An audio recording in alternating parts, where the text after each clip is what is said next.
जय हिंद दोस्तों, कैसे हैं आप सभी लोग। मैं हूं आप सभी लोगों का दोस्त संचित। और दोस्तों, आज की इस वीडियो में हम लोग बात करने वाले हैं निफ्टी एंड बैंक निफ्टी में हमारा आज के लिए क्या व्यू था। फ्राइडे को किस तरीके से बाजार ने गैप अप के बाद साइडवेज सस्टेन किया निफ्टी ने। बैंक निफ्टी में ज़बरदस्त वॉलेटिलिटी जो है वो देखने को मिली। एक 600 पॉइंट का अप मूव, 600 पॉइंट का डाउन मूव, देन 300 पॉइंट का अप मूव और उसके बाद क्लोजिंग। फाइनेंशियल निफ्टी में भी सिमिलर काइंड ऑफ वॉलेटिलिटी। एक लगभग 100 पॉइंट्स का डाउन मूव, देन एक लगभग 200 पॉइंट्स का अप मूव एंड उसके बाद दोबारा से 200 पॉइंट का डाउन मूव। तो बहुत ज़्यादा वॉलेटिलिटी हम लोगों को फ्राइडे के सेशन में देखने को मिली। सरप्राइजिंग चीज़ इस चीज़ में क्या है, इंडिया विक 5.5% घट के आया, लगभग 10.5 के आसपास। तो वो बहुत सरप्राइजिंग था मेरे लिए। बट ओवरऑल अगर आप स्ट्रक्चर वाइज देखो तो कुछ चीज़ें जो निकल के आ रही हैं उन चीज़ों को हम लोग समझने की कोशिश करेंगे।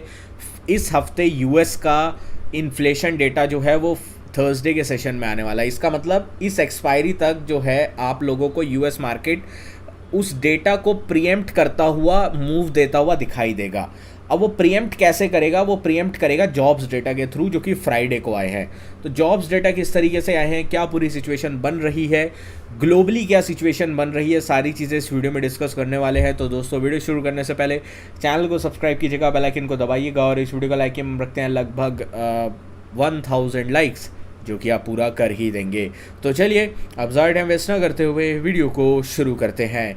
देखिए, सबसे पहली चीज़ अगर मैं यहाँ पे बात करता हूँ ग्लोबल मार्केट्स की, तो यूएस में जो जॉब्स आनी थी वो इकोनॉमी में ऐड होनी थी। लगभग 2 लाख के आसपास जॉब्स ऐड हुई हैं, 1,87,000। तो टेक्निकली तो यार बाज़ार को बढ़ना चाहिए था, बाज़ार को पॉजिटिव बंद होना चाहिए था। बट ये बाज़ार आधा परसेंट नीचे क्यों बंद हुआ है? और टॉप से अगर आप देखो तो डाउ जोन्स लगभग 450 पॉइंट क्यों करेक्ट हुआ है? उसका रीज़न है एवरेज आवरली अर्निंग। देखिए, यूएस में अगर आपको जॉब्स डेटा देखने हैं तो उसके 2 मैट्रिक्स होते हैं। थोड़ा डिटेल में हम लोग जाने की कोशिश करेंगे, उसके बाद जो है आप लोगों को आगे हम लोग चार्ट के ऊपर जो है वो समझाने की कोशिश करेंगे, ठीक है। तो यूएस में जो जॉब्स रिपोर्ट आई है उसमें अनएम्प्लॉयमेंट रेट 3.6 से घटकर 3.5 आ गया है, ठीक है। प्लस जो एवरेज आवरली अर्निंग है वो 4.2% की जगह 4.4% जो है वो एनुअली बढ़ी है और 0.3 की जगह 0.4% जो है मंथ ओवर मंथ बेसिस पे बढ़ी है। तो ये बाज़ार को पसंद नहीं आया है। इसका मतलब क्या है? इस चीज़ को जो बोलते हैं ना, इस पूरे फिनोमेना को दरअसल जेरोमी पावल साहब ने भी बोला था 2 फेड मीटिंग पहले कि उन्हें बस डर इस चीज़ का है कि वेज प्राइस स्पाइरल ना हो जाए। इसका मतलब वेजेस बढ़ने से जो लोगों की इनकम है, जैसे पर घंटा अगर कोई 100 रुपये कमा रहा है तो वो इनकम अब 120-130 रुपये हो गई, तो जॉब्स तो कम लगेंगी, ठीक है।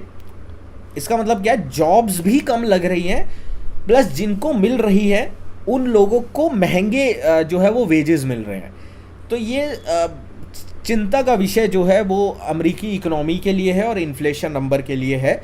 और इसी वजह से डाउ जोन्स पहले तो ऊपर गया, लगभग 350 पॉइंट ऊपर जो है एक टाइम के लिए डाउ था 35,550 के लेवल पे।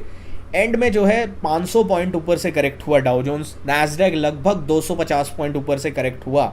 और ये चीज़ समझ आ गई बाज़ारों को कि ये गलत चीज़ है। इन्फ्लेशन का डर अब बना रहेगा नेक्स्ट वीक, जब तक यूएस का इन्फ्लेशन जो है वो एक्सपेक्टेड लाइंस में नहीं आता। अगर एक्सपेक्टेड लाइंस में आता है और उससे पहले बाजार करेक्ट हो जाता है, then we can see a massive rally after the US inflation data.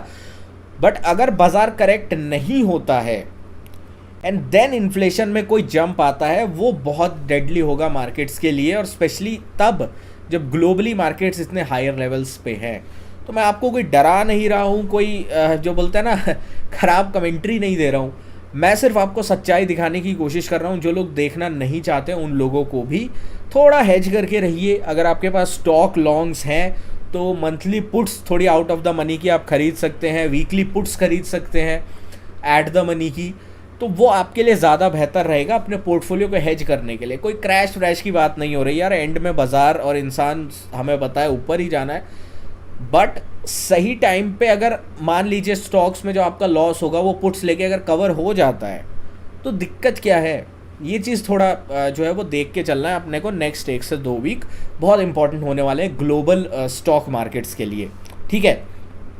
तो ये चीज़ें अभी के लिए चली हैं। अब अपने बाज़ार का हम लोग क्या कर सकते हैं? देखिए, गिफ्ट निफ्टी जो है इस वक्त बिल्कुल फ्लैट चल रहा है। कुछ खास गिफ्ट निफ्टी में अपने को देखने को लिए नहीं है। अगर मैं गिफ्ट निफ्टी को लगाता हूँ तो एक बार के लिए 668 चला गया था, ठीक है। जब अपना जो बाज़ार बंद हुआ तब गिफ्ट निफ्टी जो है वो अराउंड इसी लेवल पे था, 550 के आसपास, 100 पॉइंट ये ऊपर चला गया था। देन उसके बाद ये फ्लैट बिल्कुल वहीं आ गया। तो बिल्कुल फ्लैट ओपनिंग जो है वो इस वक्त दिख रही है। मोस्ट प्रोबेबली एक flat to gap down opening हम लोगों को एक दिखाई देगी। तो अभी के लिए एक चीज़ जो समझ में आ रही है कि निफ्टी, हम लोगों ने एक लेवल डिसाइड किया था कि निफ्टी जब तक 19,525 के ऊपर सस्टेन नहीं करता है तब तक जो है मार्केट को एग्रेसिव आप बाय नहीं करिएगा, स्पेशली निफ्टी में, क्योंकि इंडिया वीक 10.5 का है। मार्केट अगर जाएगा भी तो बहुत चॉपीनेस के साथ और स्लो स्पीड से जाएगा, और वही चीज़ हमें निफ्टी में दिखी। तो हमारे पास ना मंडे के लिए एक बहुत प्यारी रेंज आ गई। निफ्टी को आपको इस रेंज को प्ले करना है। ऊपर की साइड 540, नीचे की साइड 440। ये 100 पॉइंट की रेंज है। जब तक बाजार इस रेंज को आइदर साइड नहीं तोड़ता है आपको कोई ट्रेड डायरेक्शनल नहीं लेना है। इसके ऊपर की कॉल्स, 550 के ऊपर की कॉल्स, 450 के नीचे की पुट्स आप बेचना चाहते हैं विद हेज आप बेच सकते हैं बहुत आराम से, बट अदरवाइज कोई ट्रेड करना अवॉइडेबल ही रहेगा जब तक ये रेंज ब्रेक नहीं होती। बात अगर हम करते हैं पुट कॉल रेशियो की, तो निफ्टी का पुट कॉल रेशियो 0.87 है। इसका मतलब पुट एंड कॉल दोनों अच्छी खासी राइट हुई है। देखते हैं मंडे को किसका जो है वो स्ट्रेंथ ज़्यादा रहती है। बैंक निफ्टी बहुत इंटरेस्टिंग जंक्शन पे है, क्योंकि बैंक निफ्टी में एक ऐसा लगा ब्रेकआउट हुआ, देन वो ब्रेकआउट फिजल आउट होता हुआ दिखाई दिया। अपना 45,130 का जो एक पिवट लेवल था वहीं से एग्जैक्टली इसने रिजेक्शन लिया, और उसके बाद बहुत sharp correction due to SBI results जो है वो आते हुए दिखाई दिए। तो अब मेरे को जो बैंक निफ्टी की रेंज डिफाइन करनी है ट्रेडिंग के लिए वो है 44,950 और डाउन साइड में 44,680। जब तक बाजार इस रेंज में है, इस रेंज को आप प्ले कीजिए। रेंज के हायर एंड पे आता है बेचिए, रेंज के लोअर एंड पे आता है खरीदिए। रेंज ब्रेकआउट होता है ट्रेड लीजिए डायरेक्शनल, रेंज ब्रेक डाउन होता है ट्रेड लीजिए डायरेक्शनल, ठीक है। ये चीज़ अपने को जो है वो अपने को ध्यान में रखनी है।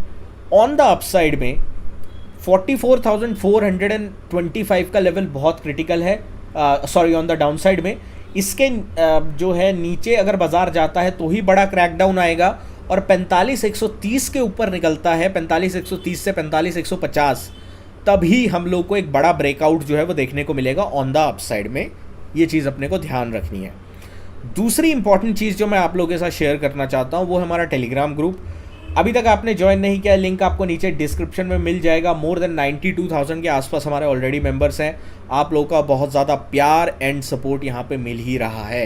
यहाँ पे बहुत सारे लोगों की रिक्वेस्ट आ रही थी कि एल्गो ग्रुप क्या है, एल्गो ग्रुप के बारे में बताइए। तो मैं आपको बता देता हूँ, अपना एल्गो जो है, एल्गो जो स्कैल्पिंग वगैरह करता है उस तरीके से अपन ने स्ट्रैटेजी एक लगा रखी है। हमारा जो स्मॉल अकाउंट चैलेंज है उसमें बहुत छोटे माइन्यूट स्टॉप लॉसेस होते हैं, माइन्यूट टारगेट्स हम लोग 1:2 1:3 का रखते हैं और स्कैल्पिंग करने की कोशिश करते हैं। तो यहाँ पे एक बहुत अच्छा जो है चीज़ें निकल के आ रही हैं। अभी तक तो रिज़ल्ट और फीडबैक लोगों का बहुत ज़्यादा पॉजिटिव है।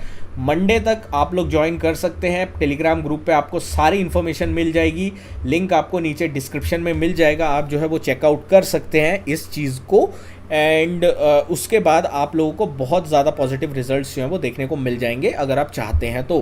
बाकी आप लोग लेवल्स के थ्रू अगर काम करना चाहते हैं वीडियोस के थ्रू, तो आप उसके थ्रू भी कर सकते हैं।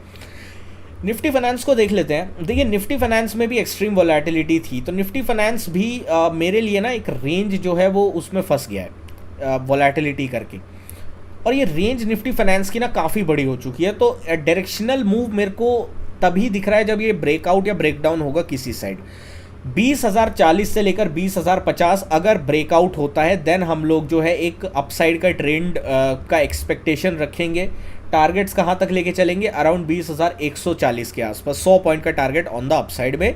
डाउन साइड में जब तक निफ्टी फाइनेंस 19,936 के नीचे नहीं जाता है तब तक हम शॉर्ट नहीं करेंगे। 19,936 के नीचे एक स्कैल्प ले सकते हैं फॉर द टारगेट्स ऑफ 19,860 का। 19,860 के नीचे हम लोग 19,748 का टारगेट जो है वो लेके चल सकते हैं। इसके ऊपर हम लोग नज़र रख सकते हैं। ठीक है, ये लेवल्स अपने मंडे को हम लोग को थोड़े ध्यान में रखने हैं। और अगर हम न्यूज़ वगैरह की बात करें तो कुछ खास अभी तो वीकेंड पे कुछ नहीं है। कुछ भी होगा आपको टेलीग्राम पे अपडेट कर दिया जाएगा, लिंक आपको नीचे डिस्क्रिप्शन में मिल जाएगा। Thank you so much for watching guys. जय हिंद, वंदे मातरम।